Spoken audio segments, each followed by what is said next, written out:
Liebe Zuschauer, herzlich willkommen zu den Köln TV News. Die Nachricht hat nicht nur Köln geschockt, sondern ganz Deutschland. Eine Kandidatin für die Oberbürgermeisterwahl wird brutal angegriffen und nicht nur sie wird dabei verletzt, sondern 4 weitere Menschen aus ihrem Team.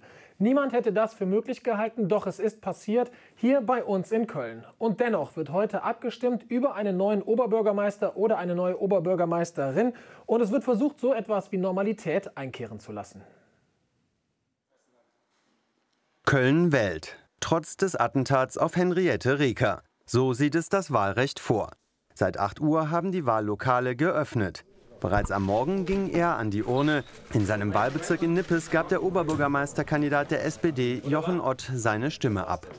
Es ist immer noch ein schockierendes Ereignis, weil man sich natürlich Gedanken macht um all die Ehrenamtler, die in der Stadt unterwegs sind und für Demokratie, für Politik, für die Überzeugungen und ihre Ideale kämpfen und die dann mitkriegen müssen, dass sie beim Rosenverteilen gegebenenfalls auf Menschen treffen, die mit Demokratie nichts am Hut haben. Das macht immer noch nachdenklich. Ich hoffe, dass viele Leute heute wählen gehen, damit in dieser Stadt sozusagen das demokratische Bewusstsein wieder gestärkt wird. Der Andrang auf die Wahllokale blieb bis zum Mittag allerdings aus. Bereits bei der letzten Oberbürgermeisterwahl 2009 waren nicht einmal die Hälfte aller stimmberechtigten Bürger an die Urnen gegangen. Immerhin, zahlreiche Bürger hatten bereits vorab ihr Kreuz gemacht und sich an der Direktwahl in den Bezirksrathäusern beteiligt. Gesprächsthema Nummer 1 bei denen, die wählen: das Attentat auf Henriette Reker. Der Gesundheitszustand der Oberbürgermeisterkandidatin von CDU, Grünen, FDP und Freien Wählern gilt als stabil. Der Kölner CDU zufolge ist eine vollständige Genesung wahrscheinlich. Der mutmaßliche Täter, ein 44-jähriger Mann aus Nippes, hatte sich nach dem Angriff widerstandslos der Polizei gestellt. Inzwischen liegt seine psychologische Bewertung vor. Hiernach ist er voll schuldfähig. Er wurde noch heute dem Haftrichter vorgeführt. Der Vorwurf lautet Verdacht des versuchten Mordes und gefährliche Körperverletzung in 4 Fällen. Sein Motiv, das hat er selbst gesagt, sei die Flüchtlingspolitik gewesen. Reker ist als Sozialdezernentin hierfür verantwortlich. Laut Kölner Stadtanzeiger hat der Mann eine rechtsradikale Vergangenheit. In den 90ern war er in der extremen Neonazi-Partei FAP. Aus Solidarität brachen alle Parteien den Wahlkampf sofort ab. Noch gestern Abend kamen zahlreiche Politiker aus Köln und NRW als Zeichen der Solidarität vor dem historischen Rathaus zusammen. Wir stehen hier zusammen als Demokraten, um ein Zeichen zu setzen.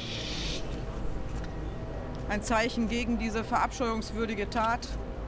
Zu zeigen, dass wir zusammenstehen, über Parteigrenzen hinweg. Und dass wir die Demokratie miteinander verteidigen.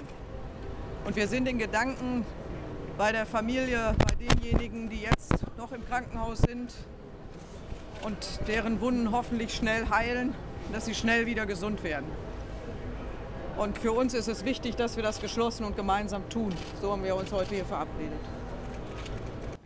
Die Kölner hat das Verbrechen schockiert. Mit einer Menschenkette setzten sie ein Zeichen gegen Hass und für Solidarität. Und vor allem wünschen die Menschen Henriette Reker eine schnelle Genesung. Und wir tun das natürlich auch. Im Zentrum des Interesses heute steht natürlich das Rathaus. Ab 18 Uhr übertragen wir live von dort und von hier die Ergebnisse der Kölner Oberbürgermeisterwahl. Wir halten Sie ab 18 Uhr ständig auf dem Laufenden. Momentan ist meine Kollegin Laura Wenzel schon vor Ort, vor dem Rathaus am Heumarkt, am Altermarkt. Und liebe Laura, wie sieht es denn aus vor Ort?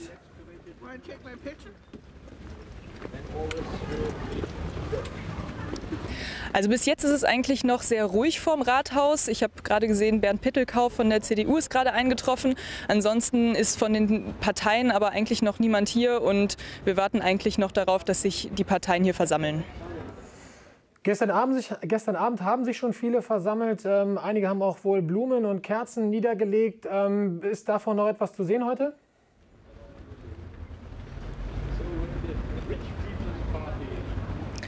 Nein, also das Rathaus sieht aus wie immer. Es ist nichts übrig geblieben von gestern Abend. Gestern hatten ja viele bei der Menschenkette Kerzen angezündet, die sind aber heute nicht mehr zu sehen und es wurden auch keine Blumen oder sonstige Sachen für Henriette Reker niedergelegt.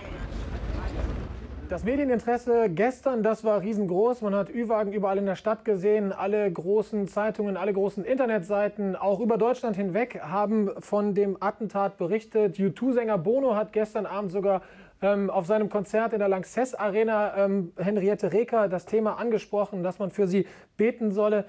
Wie ist das Medieninteresse momentan?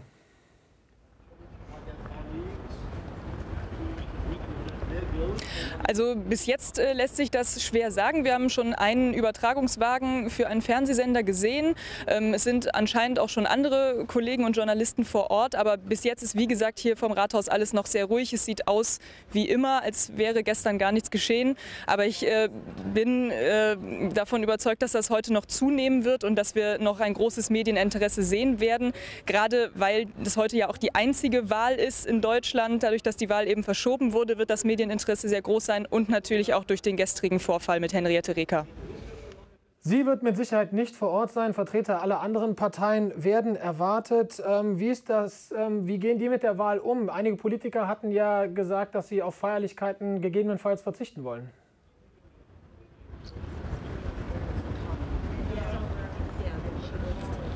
Also gestern haben ja schon alle Parteien angekündigt, dass es keine großen Wahlpartys heute im Rathaus geben wird, wie man das sonst kennt. Es wird also wahrscheinlich keine großen Jubelstürme hier geben heute Abend. Heute Morgen haben wir auch schon mit Jochen Ott gesprochen, der gesagt hat, er wird den Tag sehr ruhig angehen und auch heute Abend wird es alles eher zurückhaltend ablaufen. Weißt du noch Genaueres über Henriette Reker? Sie wird ja mit Sicherheit nicht vor Ort im Rathaus sein.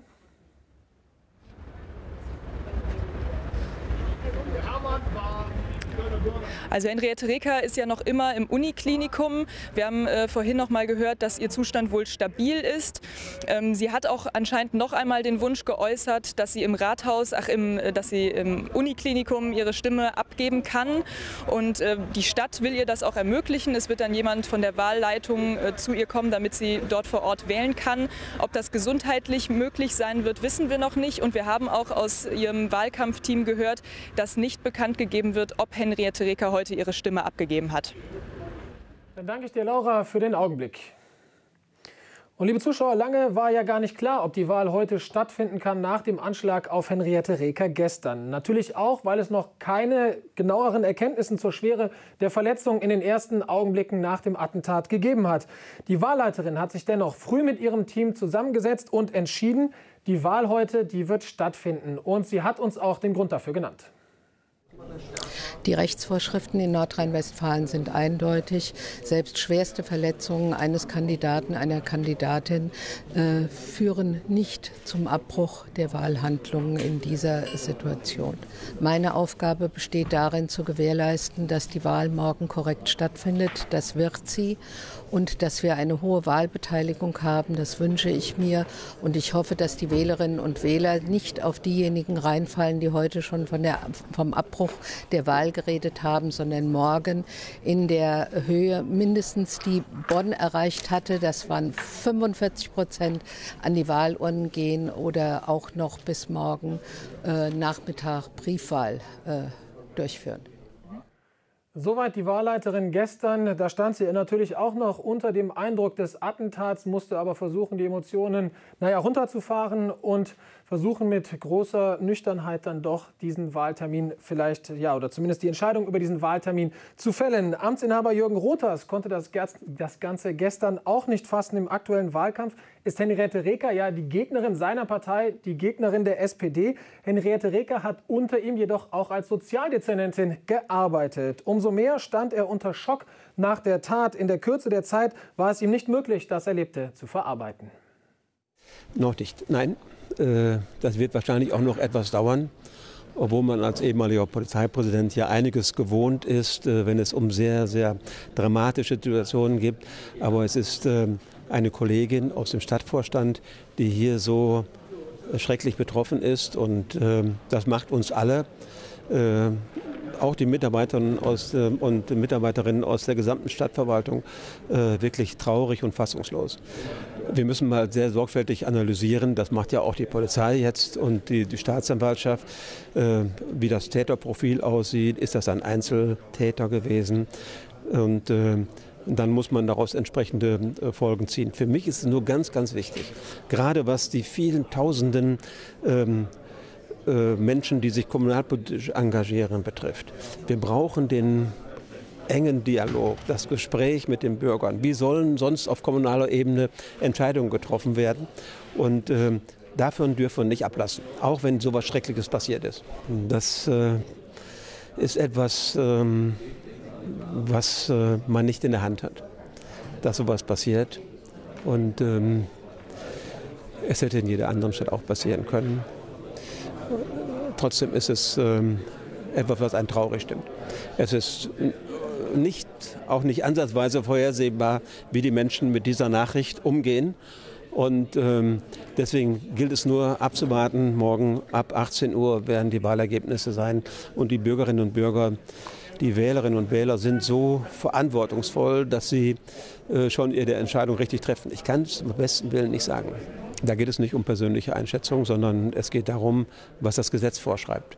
Und das Gesetz und die Wahlordnung und das Kommunalwahlgesetz sagen, in dieser Situation muss die Wahl tatsächlich stattfinden.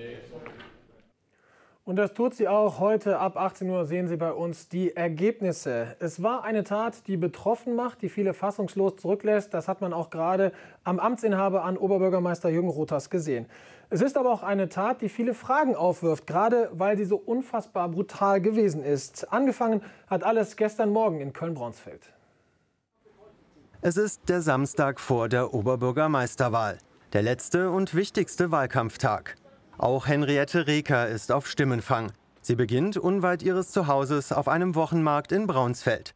Kurz nach 9 passiert es. Frank S. aus Nippes zieht ein Kampfmesser und stürzt sich auf die OB-Kandidatin und ihre Wahlkampfhelfer. Reker wird dabei schwer verletzt. Ebenso eine FDP-Politikerin. 3 weitere Begleiter erleiden leichte Verletzungen. Reker wird umgehend in die Uniklinik eingeliefert. Oberbürgermeister Jürgen Rothers ist als einer der ersten vor Ort. Und wir hoffen sehr, dass Sie bald wieder alle bei guter Gesundheit sind. Was für eine Operation handelt es sich da? Um was für eine Operation handelt es sich da? Es ist so nach meinen ersten Informationen die Luftröhre betroffen. In welchem Umfang weiß man nicht. Und das muss jetzt entsprechend erst sorgfältig diagnostiziert werden. Dann erfolgt die Operation und dann weiß man auch mehr, wie der Gesundheitszustand insgesamt ist. Danke. Die Menschen vor Ort sind entsetzt über die Grausamkeit des Verbrechens. Der mutmaßliche Täter soll noch gerufen haben, die Gesellschaft muss vor solchen Leuten geschützt werden. Nach seinem Angriff soll er in aller Ruhe auf die Polizei gewartet haben. Auch der Kölner CDU-Chef Bernd Petelkau war vor Ort und hat die Tat hautnah miterlebt. Wahlkampf werden wir keinen mehr machen. Da machen alle Parteien Demokratie? Nach meinem Verständnis haben also unsere 3 beteiligten Parteien auf jeden Fall, aber nach meinem Verständnis haben auch die Sozialdemokraten ihre Wahlkampfaktivitäten abgebrochen. Und daher, ich sag mal, wir müssen jetzt alle demokratischen Parteien auch gemeinsam Solidarität zeigen und ein Zeichen setzen, dass wir uns auch von Psychopathen nicht unterkriegen lassen, dass wir weiter für unsere Demokratie kämpfen. Unmittelbar nach dem Anschlag richtet die Polizei eine Mordkommission ein. Die Spurensicherung untersucht den Tatort. Auch der Staatsschutz ermittelt, weil möglicherweise Fremdenfeindlichkeit eine Rolle spielt. Der mutmaßliche Täter wird im Präsidium vernommen und psychiatrisch untersucht. Ermittler durchsuchen am Nachmittag seine Wohnung in Nippes.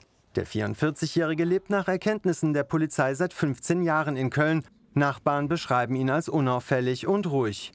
Kurz nach 14 Uhr kommen zahlreiche Politiker in der Schildergasse zusammen. Sie bringen ihr Entsetzen über das Attentat zum Ausdruck, versuchen das Unbegreifliche zu verstehen. Die Stadt, die immer lacht, weint. Und die Tat überschattet natürlich auch noch die heutige Oberbürgermeisterwahl in Köln. 2 Worte noch zum Täter. Er ist wohl zurechnungsfähig und wird jetzt wohl angeklagt wegen Mordversuchs und schwerer Körperverletzung. Die Wahl findet statt. Henriette Reker will auch abstimmen. Dazu alles Weitere ab 18 Uhr in unserer Sondersendung zur Kölner OB-Wahl hier live bei Köln TV. Für den Augenblick verabschiede ich mich von Ihnen. Auf Wiedersehen.